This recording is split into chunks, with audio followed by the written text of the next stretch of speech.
enjoys this exercise of coming out of your head and into your body. I was like, how can we match this practice with what we need in the environment right now, which are actually really embodied humans who understand their self to be made up of the environment around them, and that the environment is them, they are the environment. There is no separation between the two. Welcome to the Braemar Life Skills Academy podcast, where we'll explore the evolving world of education and student well-being. I'm your host, Mike Helsby, and in Season 2, we're focused on personal well-being, self-regulation, and innovative learning strategies for school and everyday life. Whether you're an educator, parent, student, or education thinker, this podcast is for you. Join us for insightful discussions, valuable perspectives, and a fresh look at the future of learning. Let's take that step into the future of education together.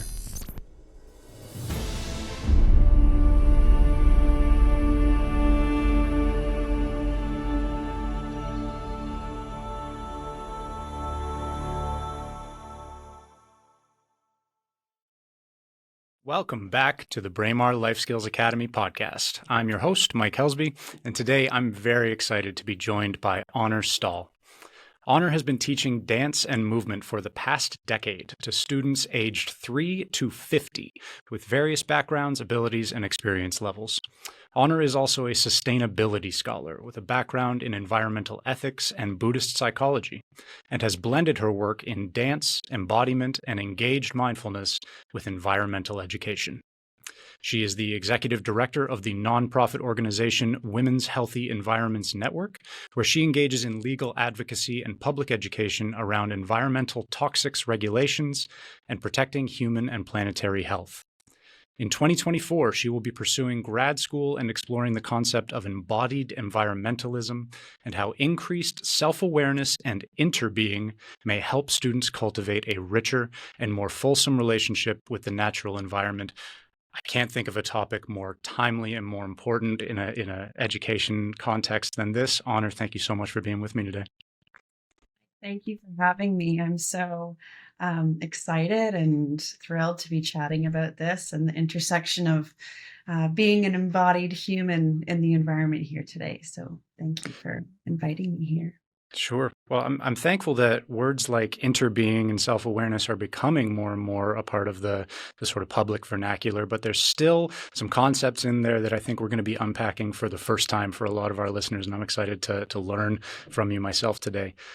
Before we get going with all of that learning, I'd love to just kind of ground our listeners in this episode, help them understand a little bit more about you. So please, the floor is yours. Help us know you better, and especially your journey to and through dance and to education, through education, and now as an educator yourself. Absolutely. So this year I get to celebrate 10 years being a dance and movement educator, which is something I've been reflecting on for a while because my experience through the dance and embodiment education realm was a really positive one. It was a huge thing for me in terms of expression and getting to know what it's like to be inside of a human body and how many ways you can move it and how many ways you can be as a human being. So I'm really thrilled to be in a position now where I get to work with so many young bodies who are learning about this for the first time. And I feel like every time I step into a space with tiny humans, I get to learn more about my physicality and my muscle groups and the way that we explain things together, because it's a very co-creative space when you're dancing and moving. Unlike most classroom structures, you don't have one person at the front and many bodies in front of you chatting. You have a very dynamic space. You're moving positions all the time. You're moving in the space together. You're experimenting with levels. You have other students who are smaller than you stand up and you get smaller. There's lots of different power dynamics that you play with.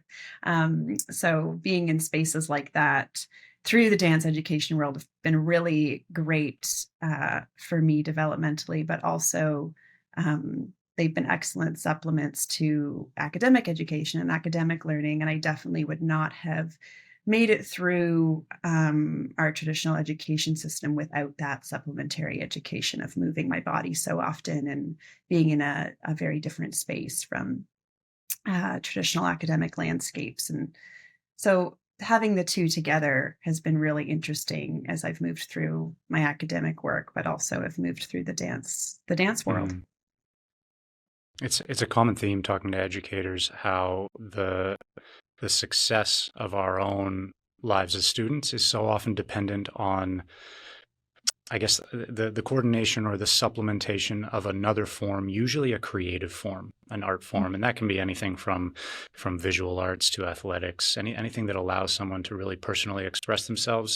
And I think also get out of that sort of top-down, expert-focused, linear type of learning into more of the space that I think you're describing with dance, which is both for an educator especially kind of scary, where you don't have quite as much control, quote unquote, as you typically would when you're the one standing at the front and everyone's sitting in front of you, where movement forms and, if I may, products are emerging amongst one another in collaboration, coordination with one another, and not in this sort of 0, 1, 2, 3 cause effect linearity like so much of, let's say, our instruction and our didactic approaches. I want to start this podcast by contextualizing a little bit. I'm speaking to someone who's spent the last 10 years teaching dance and a lifetime learning and participating in dance.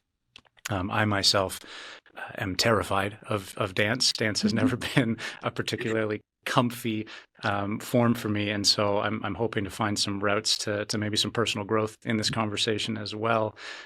Beginning with, especially from an early age, what dance meant to you when you jumped into it, when you started moving and feeling expressions emerge, perhaps in coordination with others, perhaps by yourself. And then what do you see in the lives of especially very young people? I love that you use the phrase, was it little adult or little humans?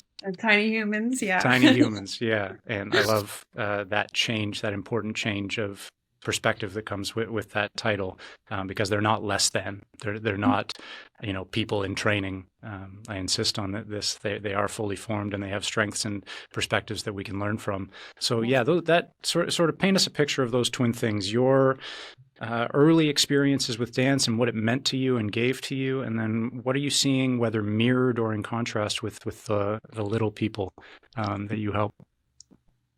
For me, dance meant a lot. I found my way to dance very intuitively. I asked quite randomly begged my mother to take me to dance class. I said, I just want to dance. I just want to dance. So I'm not sure where that came from or what prodded me to do that. But I was about 7 years old at the time, and that was the beginning of my dance education. And I went into classical ballet training. So I still consider myself a ballerina. I am hugely indebted to the discipline and intensity of ballet training because it has developed a constitution in me that would not be there otherwise. Mm. That said, ballet, and I'm kind of bringing this back to, this is why most people are terrified of dance, because it can be so intense and so other than human-like when you're training at intense levels and training in disciplines that are largely inaccessible in most bodies. Ballet is not a very friendly, accessible discipline when you're training at high levels.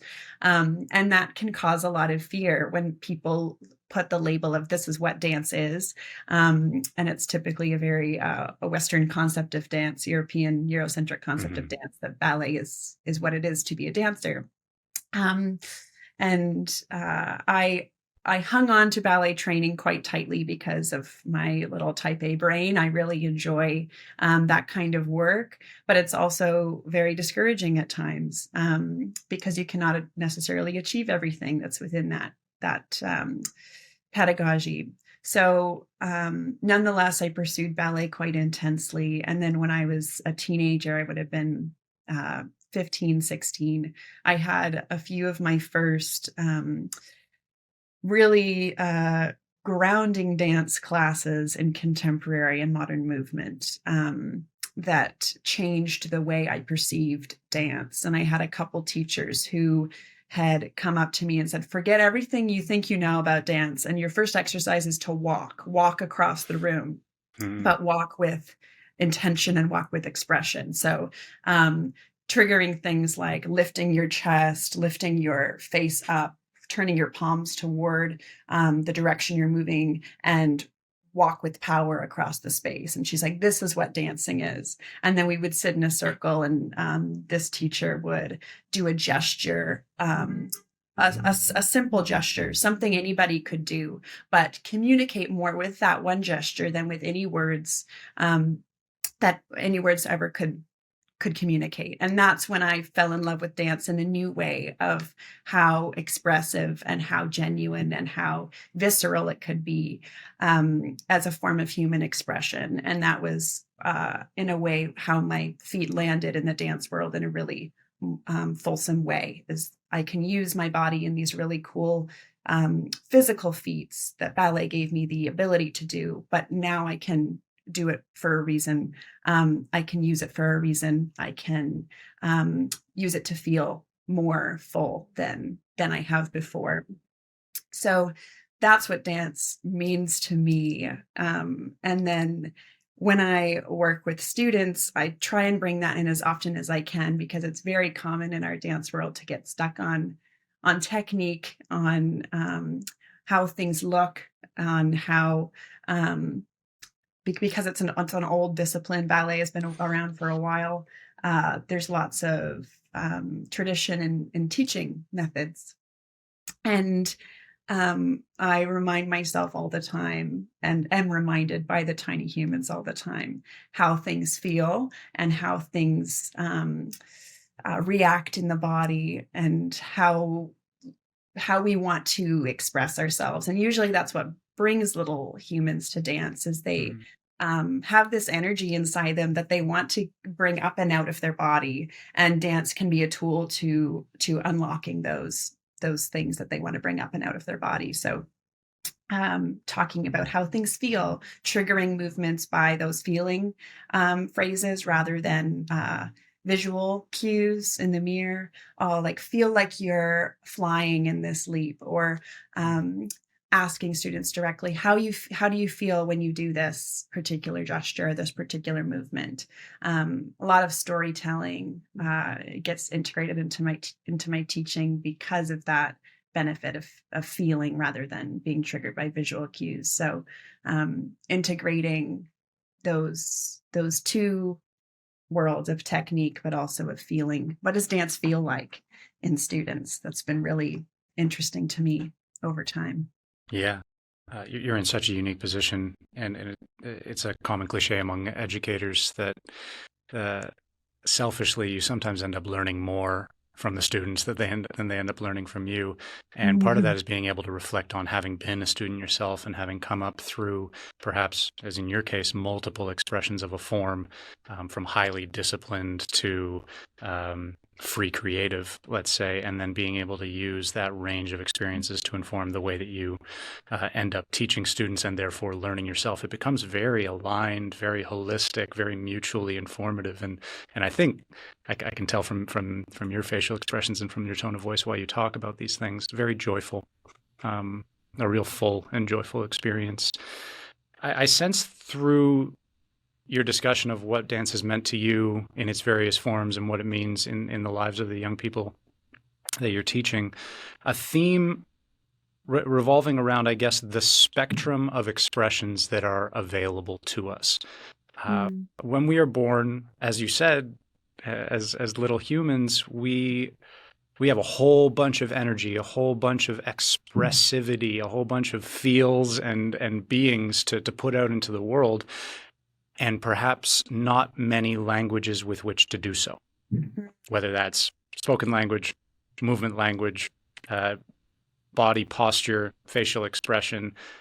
We spend a lifetime trying to find ways to be understood and trying to find ways to put ourselves out into the world authentically. One of the ways that we do that is by learning a creative discipline.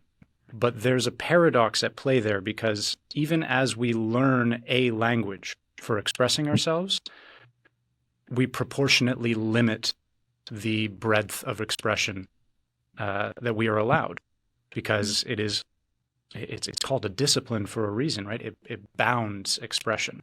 And so I'm imagining the very, I guess, culturally stereotyped version of ballet that I have in my mind, but it involves a 1, 2, 3, 4, 1, 2, 3, 4, and there are pliés, and I'm not even going to embarrass myself by trying to name all the different moves, but it's physically rigorous, it's rigidly structured, and the beauty that comes out of it is from the mastery of those structures. And then we may contrast it with free movement, right? And the type of joyful, open expressions that you're talking about when you say to a young person, express this feeling, right? What does it look like for you to fly? What does it look like for you to represent? I know you've talked earlier about a natural element. Can you just speak to us about your experience of what happens between that completely open creativity of early youth and what happens to those expressions as we gain more and more discipline in our various creative or otherwise languages? And perhaps what challenges arise out of that process, from the openness and energy of being young to the discipline of being a little bit older? What challenges arise out of that process? That's a good question. There are lots. There's lots of external pressures that diminish opportunities for creativity, and I notice this in the dance studio, and I have to constantly remind myself to keep bringing these opportunities for open creativity into the classroom because of external pressures. Like, for example, I still teach classical ballet classes, and part of our curriculum is submitting students for examinations, and those are external examinations that are done by the American Ballet Theater. And for one thing, we did choose ABT, American Ballet Theater, because the curriculum is really malleable to students, to the community that we're working with, and to developmentally appropriate curriculum. So we have full control over, and by we, I mean the dance studio that I work with and myself, we have full control over the syllabus. So it gives us opportunity to create intentionally, to create spaces where creativity can shine through, opportunities where you need to demonstrate discipline or demonstrate your work. So it requires quite an active resistance to quite a disciplinary genre of dance in terms of ballet. In terms of the whole picture, I teach multiple different genres of classes. So one of the classes that I teach is adult contemporary movement. And it's very contrary to what most classical contemporary schools teach. We do a lot of free movement prompts with natural elements, move like a wave, move like the earth, move like fire, etc. And those can all be interpreted in very different ways by different people. And that is a little blossoming of creativity that we get to show up for ourselves and ask the question, what does that look like in my body? And then spend the time listening to what actually comes up for you when you hear those prompts. So building those little moments of creativity into your day of discipline, even coming to a dance class can be considered maintaining discipline, even if you show up to just do creativity. So we live in quite a disciplined culture context. So how do we discipline in the creativity is a constant question and constant thing we need to be thinking about if we want to put value on creativity, which is so important, as we know through many different papers and just intuitive understanding that creativity is important for us. So how do we discipline in creativity is a big question, something we need to do actively.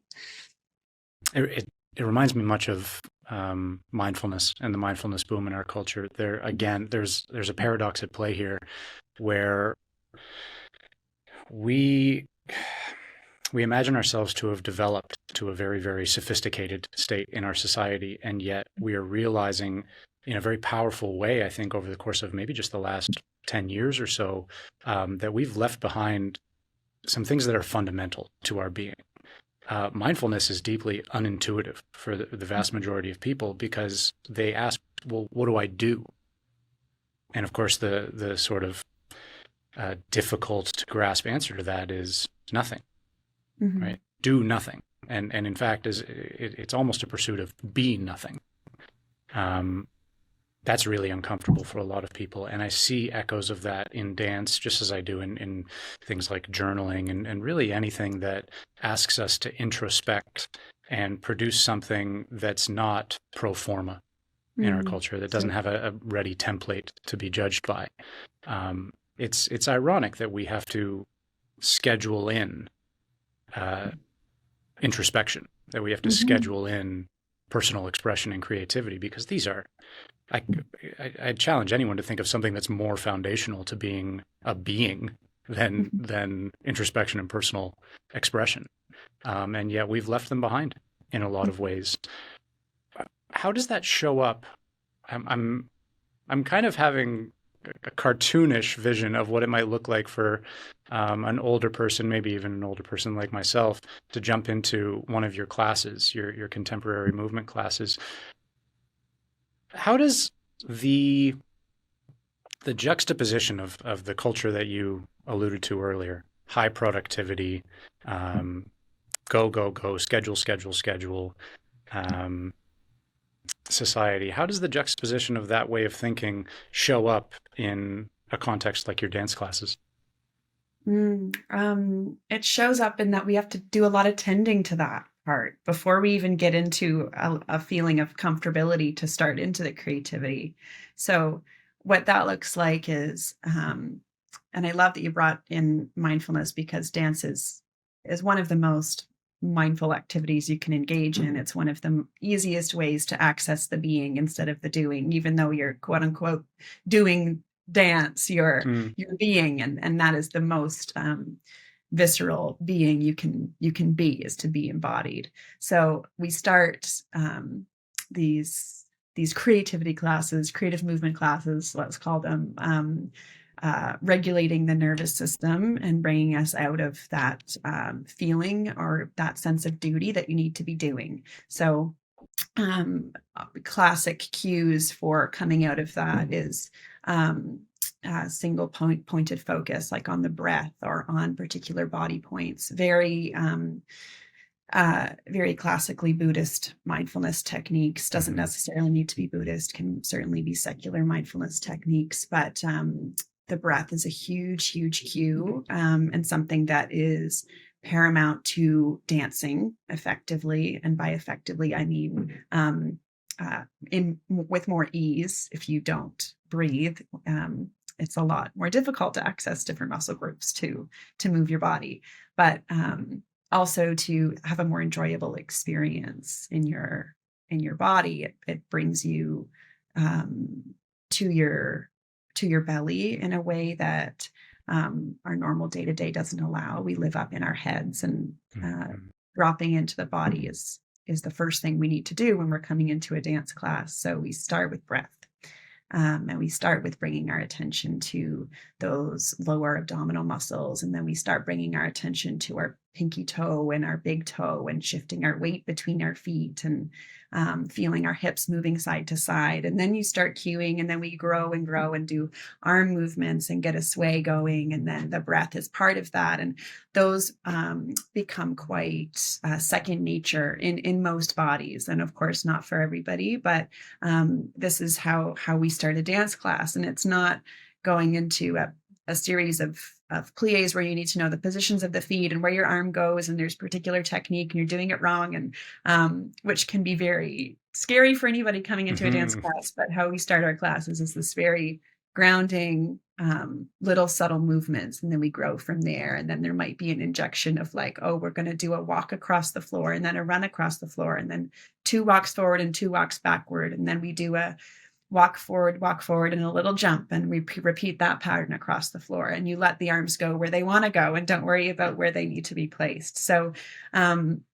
dance in that respect is any little thing that's not your regular mode of transportation in the world, and as long as you're in your body, you're dancing. That's my belief. So I love that's that. how we come into the creative, I suppose, in our busy day. Man, I need me some of that. Yeah, we all do. We Yeah, all do. I imagine the most common settings that the majority of us spend most of our time in now, um, classrooms, offices, uh, living rooms, kitchens, right? These very bounded spaces. And I'm especially thinking of all the time that I've spent in school, and in all that time, the perhaps 10 hours where dance played any role whatsoever. And that was only in the form, to the best of my memory, of school dances, which we did maybe once a semester. They were usually around a holiday. Not a lot of what I would call free expressive movement going on there. It was much more the exploring the adolescent, burgeoning romantic capacity that is Of such a fun course. part of being a teenager. And then there was, I remember, I think 2 phys ed classes that featured some very awkward line dancing. Me too. I And did those. yeah, you Yeah. did those? And that's it. And when I think of those, I don't get anywhere near the same really lovely centering feelings that I just did listening to you talk about your dance classes. Do you have much experience bringing the type of dance that you were just describing into formal education settings? And whether you do or not, how do you imagine school settings and formal education building a healthier and fuller relationship between their students and dance? Great question. Well, I do not have any experience bringing my kinds of classes into school settings. I have been able to witness some really epic humans do that. Mm, Um, the dance teacher that I was referring to earlier, who had prompted us to get rid of any notions we had of dance and walk across the room with expression and do a few gestures. This is one such human, and they've done an excellent job bringing dance to a place where most, if not all, bodies arguably can access dance and feel that sense of joy, that sense of empowerment, embodiment that I'm gesturing to. And it certainly is possible. The way that I see dance playing a role in our education system is kind of in the same capacity as phys ed, but demystifying it mostly. You shouldn't go into a public education system and try to teach a level 1 ballet class to mm, a group of grade 7 and 8s. You should go and teach them how to walk and teach them right. how to shine internally outward. How do you project your energy? That's a huge part in dance that is often neglected and often taught last, performance. But this kind of fire that you can light up and project on your face and move around the room, those are all very teachable skills and useful skills for people feeling good in their bodies and feeling self-confident and feeling less afraid generally when they're walking about the world. When you feel in your body, you feel way less alone than when you're just in your head. Your head is often, or can be often, a lonely place where there's lots of overthinking and not a lot of feeling. So ways that I'm seeing, I would argue dance is being already integrated into the education system is through some mindfulness. So mindfulness is already being trickled in there in some capacities, Hmm. uh, and I hope will be more more built upon as we move forward. But those are great bridges to dance. Breath, and then you add like some arms with your breathing up and down. That's dance. You walk and you add that with your breath. This is where I think dance can have its moment in the education system and bring some power to young people to invite them back into their bodies when they're so discouraged from being in there.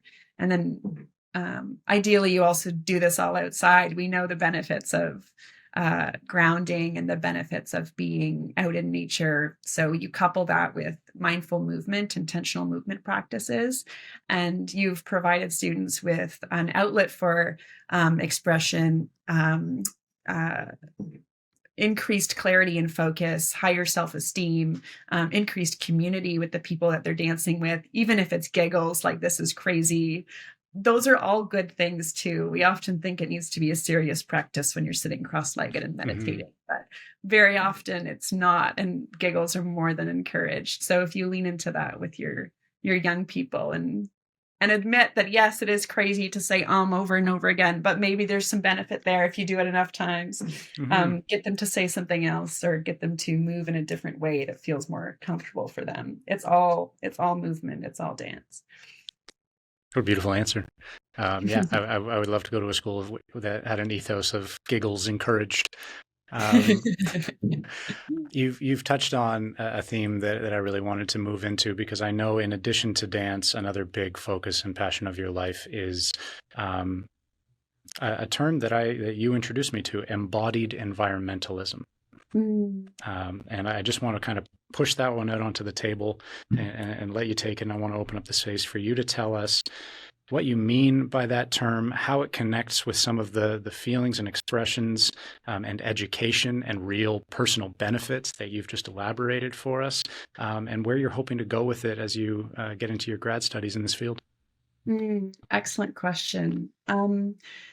Embodied environmentalism is a pretty loaded term, and it's something that kind of trickled into my mind. I work in the embodiment field and I work in the environmental field, and it's been at the back of my head of how do I mesh those two together, because it seems so complementary to me. And it isn't actually complementary when you start Googling it. So I Googled things like embodied environmentalism, and there were a few things that came up, but it's not a widely used term at all.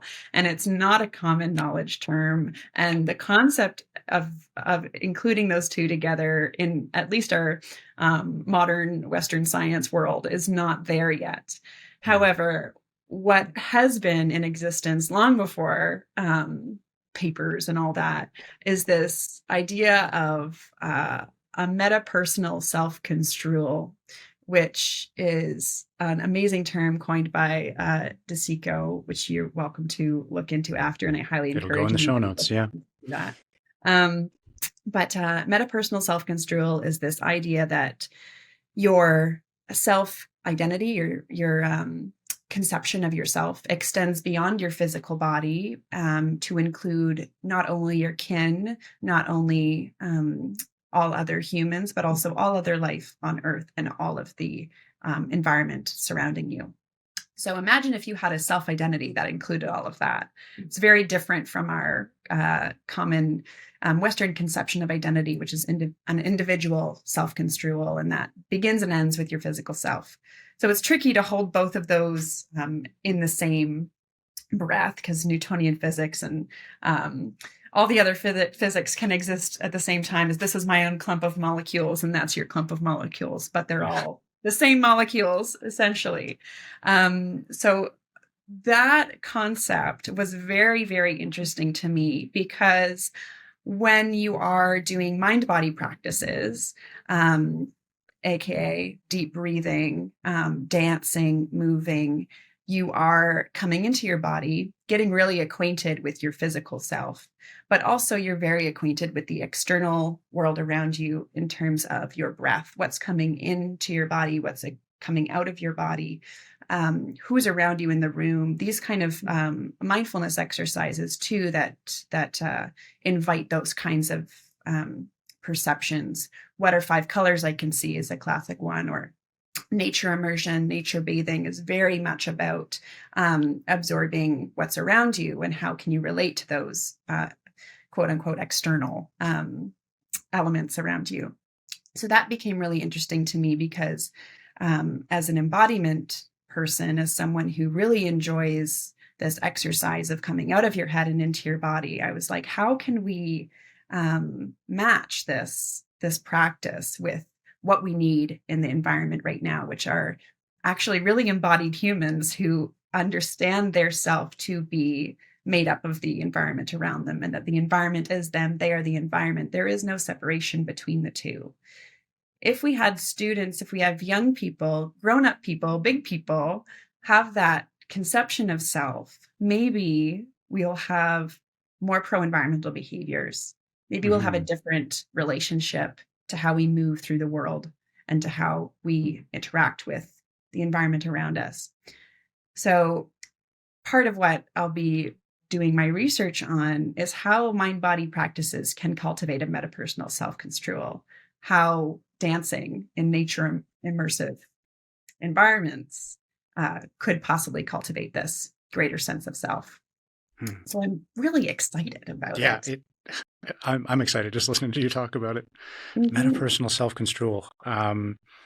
The reason I'm so excited is because of the frustration that I think that I feel and so many of us feel with inadequate approaches to the environmental crisis, inadequate approaches to the types of spiritual shifts, the types of society-wide shift, perspective shifts that need to take place in order for adequate action to take place, for change to take place that's really going to move us back into harmony with nature. And what you've just described is exactly the type of perspective that I think I and so many are looking for, looking to hear more about, looking to explore more. This may be a bit much, but it just so happens that not because I was preparing for this podcast, but just because the book's cover stood out to me when I was at a bookstore. And then about 20 pages in, I realized, oh, this is going to be perfect prep for talking to Honor Stahl. I've been digging into James Brittle's Ways of Being. You can see he's got a super cool cover. I was not exaggerating. I don't know. Have you heard of this fella, James Brittle? Sounds so familiar. Okay. Well, to you and every other human, big or little, out there, I highly recommend him because he's out here blowing my mind. I'm about 100 and something pages in.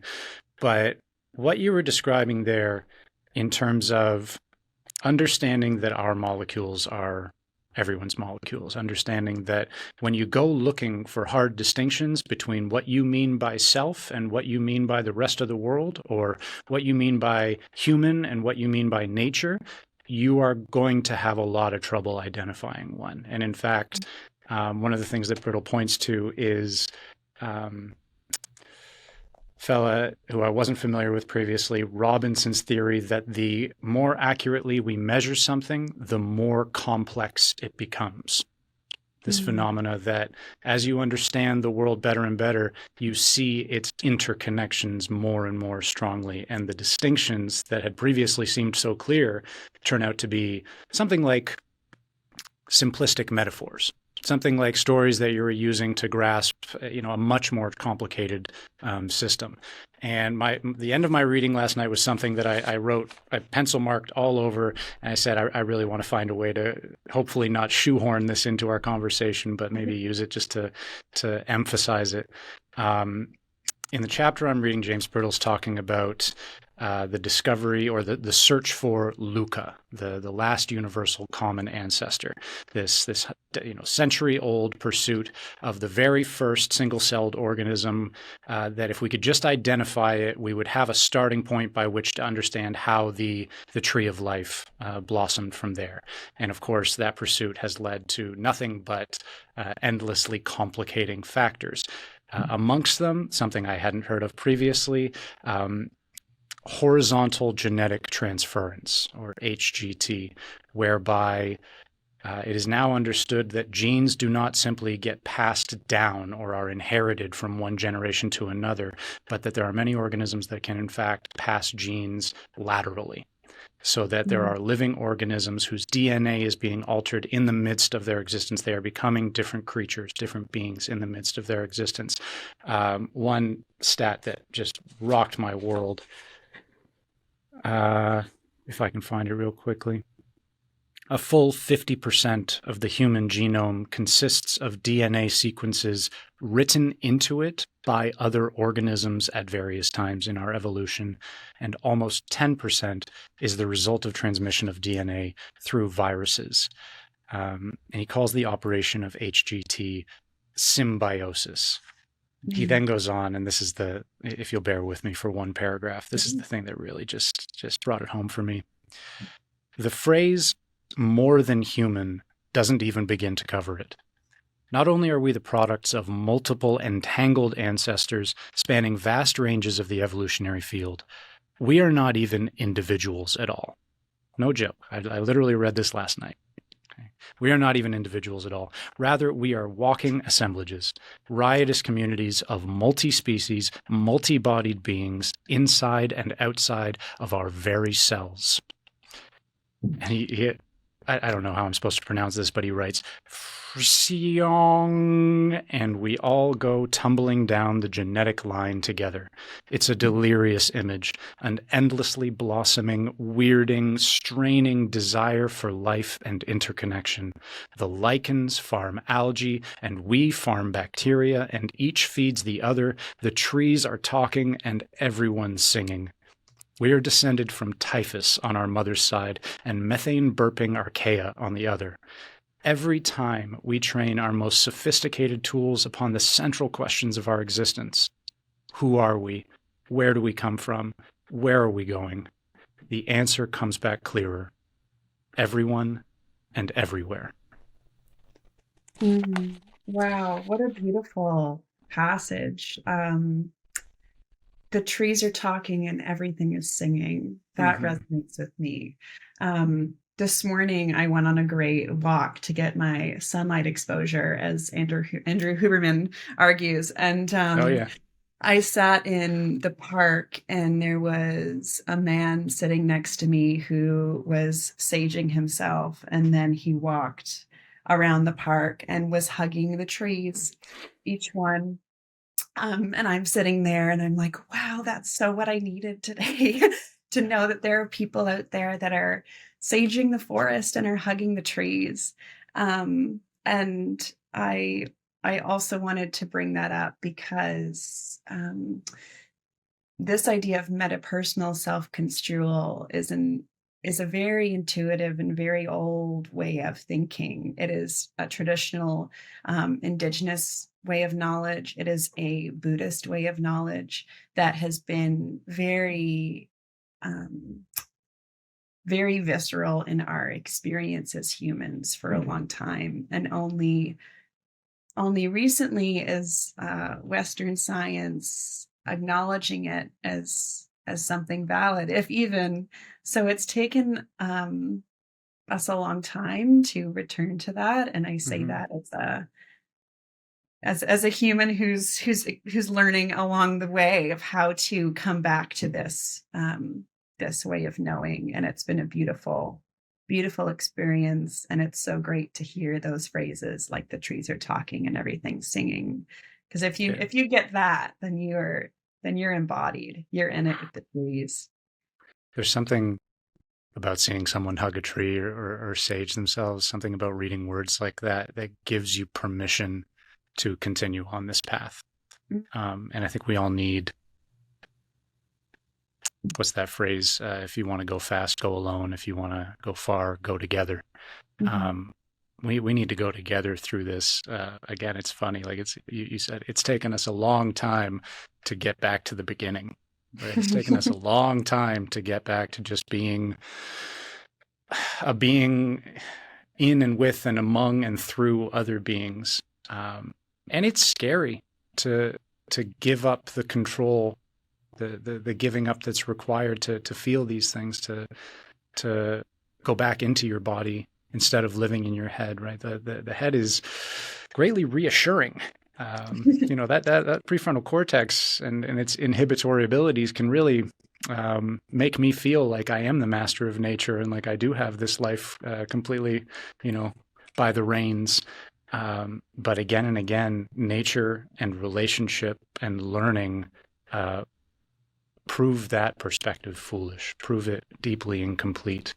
And the type of learning that you're talking about, especially the stuff that comes out of engagement with nature and Buddhist psychology, we're seeing whispers of it. We're seeing it rise up through the grassroots, hopefully everywhere in education. And I just want voices like yours to be amplified as much as possible to bring forth this return to the beginning. Because our kids deserve it, and we deserve it, and our natural environment deserves it too. In a little bit of the prep that I was doing for this show, I had my first encounter with the scientific literature around grounding and some of the science that's being done around synchrony. These are two concepts that, again, as you said, we're just starting to understand. Sure would have helped if we just understood them from the ground up, as it were. But here we are. Can you help some of our listeners center themselves in these concepts and sort of understand the context around what exactly do we mean by grounding and the powerful influences that we're beginning to understand it can play on our mental health and our well-being? And what is synchrony beyond kind of the concept people might have in mind, just being in sync with one another? Grounding is, in short, the concept of putting your bare feet on the ground. And it's so funny we need science to tell us to do that, because it's the first thing that any kid wants to do if you let them out of the house long enough to play in dirt, is you get all dirty and all up in that, all up in the nature, smelling stuff and putting things in your mouth and getting all exposed to all of those lovely microbiomes. And it's very intuitive when you put a toddler on the ground to go play and lay in it. And the benefits of grounding are really interesting when we've started to measure them. One is that if you lie on the ground, this is for women or people with ovaries, menstruating people, your cramps will go away by laying on the ground for 30 minutes. Because you're lying on the earth, and the electrical charge from the earth is feeding up through you, and it alleviates stress, regulates your breathing, and you are therefore in less pain. I had already nodded to microbiomes, but having your feet on the dirt, having your feet on the ground, your feet in many different medicines, and Chinese medicine including, there's so many receptors on your feet to absorb what's in the earth, especially if you're on good soil, pesticide-free soil. I'm going to nod to the toxics regulations in Canada right now, and advocate further and further for pesticide cessation. But those are some of the benefits of grounding. Getting on the ground is really regulating for the nervous system and alleviates a lot of stress. Another element of grounding is single pointed focus in nature, where everything's in alignment. So you're seeing a tree, you're hearing the wind in the tree, and you're feeling the branches, or vice versa with the ground. You're feeling the ground, you can see the grass, and you can hear the wind around you. Everything is the same. All of your senses are directed towards the same thing, and it all makes sense. Whereas most of us spend 90% of our day inside, and we're staring at a screen with different concepts in our brain. We're picturing that concept or picturing that thing. Our body is in a chair in a total different space than where our mind is. Our vision is looking at lights flashing on a screen, and we're not hearing what's around us. So all of our senses are doing completely different things. So there's no cohesive nature to our experience, which can be very dysregulating and very anxiety inducing. So grounding takes everything into focus and puts you in one spot, in one place, thinking on one thing. And that's a really beautiful nervous regulation technique. Pivoting into synchronicity. Synchronicity I've spoken about in a couple different capacities. One being in dance, when you're dancing with someone or dancing with a class, and you reach a point of synchronicity where your breath is synced up and your movements are synced up. And even if it might look a little bit different, you're on the same rhythm. And that's a really liberating and very cool, I would say, out of body experience, but what I really mean is an in-body experience of you're sharing this in-body experience with all of these other people at the same time. And it's mostly unconscious. There was no effort to try and be on the same page or try to look like someone else. It just happens because our breath is the same and we're with the music, with the rhythm. And there's actually a lot of stress relief and a lot of togetherness that comes up out of that feeling that I talked earlier about. How the mind is sometimes a lonely place when you get into the body and then you realize everyone else around you is in the body and you're moving together. Wow, what an empowering feeling of being in synchronicity with such a large group of people. There's an exercise you can do. This is a traditional modern dance technique where you set out all the students in the dance room just to walk, and you don't give them any instruction. You just tell them to walk, and you don't stop them until they're all in the same foot at the same rhythm. And you may nod and say, okay, we're trying to get synced up here, and just see what that means. And at first people will be like looking and like skipping over their feet to try and get on the rhythm and fight so hard to try and get it, but that won't happen until they release their effort and just stick with the rhythm. And then when they all sync up, and I've been in this position where you sync up with 30, 40 people and you're walking on the same foot to the same rhythm. And it's ecstatic. It's such a brilliant feeling to be with that many people doing the same thing. So that's one of the great benefits to moving in synchronicity with people, and such a great way to cultivate a sense of togetherness and community. Yeah. And the benefit of both, like, let's just take the synchronicity exercise and put it outside when we're barefoot, to live music that syncs up heartbeats. And how much better could that get in the education system if we give that a class? Yeah, exactly. In the context of a culture that is suffering from a brutal mental health deficit, crisis, I can't imagine a school serving a greater purpose than putting programs like that into the lives of young people or making them available to young people. Because as you said, like, there's tons of good science behind it. And if you're somebody who really, really needs that sort of rational, controlled, tested evidence that this stuff works, great. It's available for you. And some of it's going to be in our show notes at the end of this podcast. But for a lot of us, I think all you really need to do is reflect on what felt great when you were a kid. Yeah. As you said, right? Like, I remember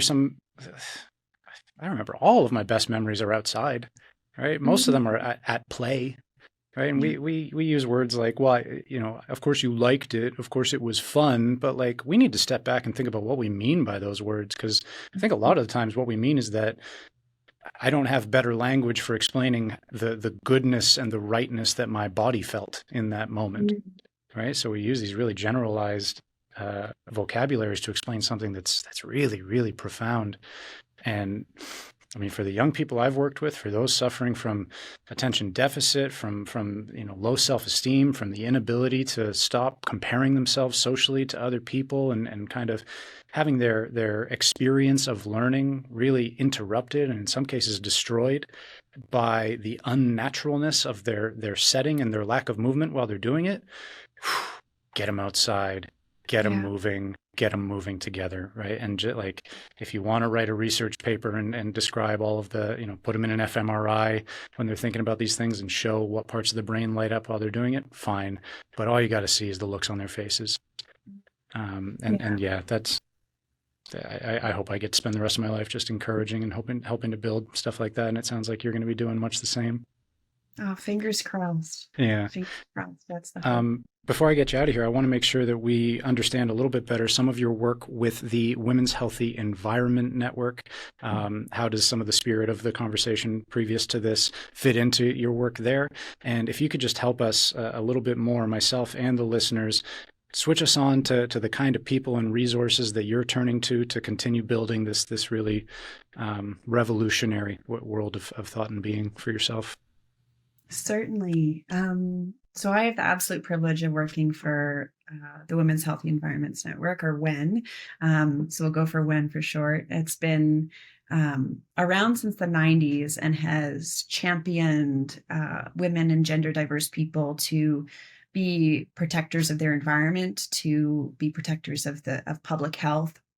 And we do this in two ways. One way is through legal reform. So we do a lot of legal advocacy towards the Canadian government around how we approach environmental toxics laws, who environmental laws are made for and by, and how we can create a safer, a more equitable planet for us as humans, but also for all other living beings and the globe writ large. So big stuff, but also we do it on a micro and macro level. So micro being, what are the toxics we need to label as toxics in our legislation in order for them to be out of our environment or be out of our bodies. Things like plastics, still we're trying to advocate for a larger plastics ban that's more comprehensive, that takes certain chemicals out of the consumer the consumer hands, things that don't need to be on market but are, and that are incredibly harmful to our health, both our endocrine systems, our hormonal systems, which impact everything from your psychosocial, sexual development to large scale health traumas like cancers and breast cancer, ovarian cancer, endometriosis. All those big scary things are affected really intimately by toxics. So part of our work at WEN is how can we create a safer environment so that things like grounding aren't done on pesticide-laden lawns, or things like nature immersion aren't, you don't have to do it in a small, dirty park, but rather it's all very well integrated into the city, things like that. And then the other pillar of work we do is around public knowledge and knowledge translation. So how do we communicate usually pretty dense scientific literature around toxics and environmental health harms to the public? How do we make this information accessible to most people? Because a lot of it is laden with academic jargon, and that's not readable, frankly, to most academics. Right. So how do we take that science and talk about it more openly with people and make sure that people can make consumption choices, if they're in a position to make consumption choices that better protect the health of them and their families? So on one level, we're trying to equip people with the tools they need to better protect their environment and their health. But on the other end, we're trying to tackle it from a legislative perspective so that we don't need to make these individual choices, so that environmental work doesn't have to be done by or can't only be done by the uber wealthy or uber elite. It's already done and baked into our legislation. So that's some of the work that WEN does, and some of the work that I'm really passionate about is taking all of that and caring for the community that does that work, because we often live in our heads and we often live with a lot of anxiety and frustration around the state of the world we live in. And that can be really hard. And it's really hard for our young people. I teach so many young kids who have eco anxiety. And how do we combat that? We get into our bodies and we find solace with the little pigeon on the sidewalk and the piece of grass sticking up between the cement. Like, those kinds of things are nature too. So how can we develop some relief and some community in those bits and pieces as we're doing this work in the nonprofit sector? It's really important. Yeah, I couldn't be more important. And for folks who are interested in learning a little bit more about Honor's work with the Women's Health Environment Network, WEN, we're going to have every link I can find and anything you provide to me in our show notes, so you can do just that. It strikes me that when we're talking about eliminating or at least mediating the totally justifiable anxieties that so many of us, and especially our young people, are feeling around issues of climate and environment, we know one of the best mediators of anxiety is knowledge, right? Mm-hmm. Really thinking clearly, thinking honestly about your position vis-a-vis this crisis, and what's available to you in terms of products and acts that you can participate in to make difference and to bring harmony in your sphere of influence. I know so many young people who jump straight to the Greta Thunberg global catastrophe, right? They want instant, global legislative change on all fronts. And I want that too, but I think we all need to start with the world that we are in touch with. There's so much pressure to save the world, Mm-hmm. and when I let that go, it was much more joyful working in the industry.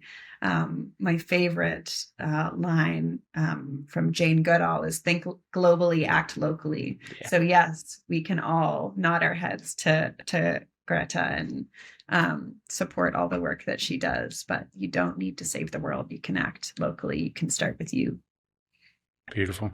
You mentioned Jane Goodall. Anybody else that we should be turning our attention to in the coming days and months to engage with these ideas more? Totally. I wanted to also chat a little bit about if people are into meditation, mindfulness, Buddhist psychology.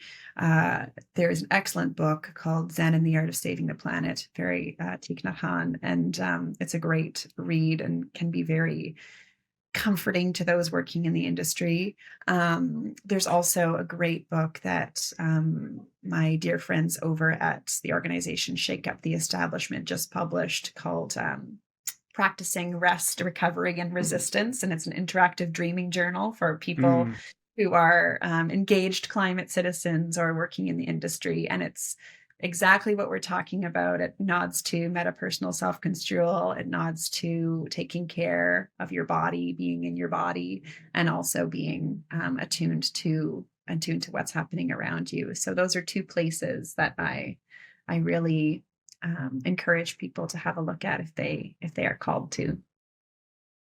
Zen and the Art of Saving the Planet, and I caught rest, resilience, and resistance. What was the first term? Rest, recovery, and resilience. Okay, I messed it up completely. Give me the title one more time so I can add it to my list. Practicing Rest, Recovery, and Resilience, an interactive dreaming journal. Thank you. Very cool. What a world where rest and recovery can be seen as acts of resistance and revolution. But here we are, and we need to pay attention to these things and bring them into our lives. Honor Stahl, thank you so much for being with me. Thank you for sharing. Thank you for teaching me today. Any final messages for the listeners before I let you get out of here?